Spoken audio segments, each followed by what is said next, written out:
You ask Tiger to solve. This deals with linear equations with one unknown.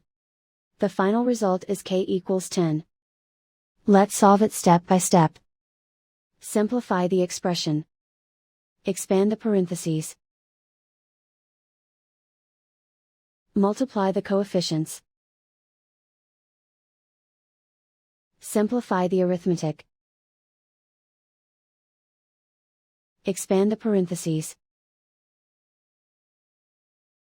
Multiply the coefficients. Simplify the arithmetic. Group all k terms on the left side of the equation.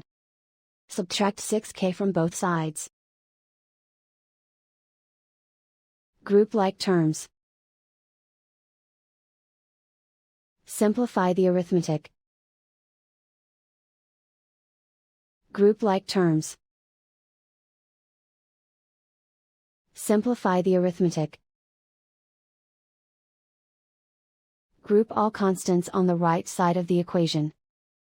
Add 27 to both sides. Simplify the arithmetic.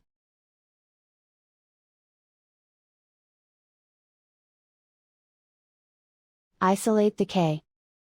Divide both sides by 3. Simplify the fraction.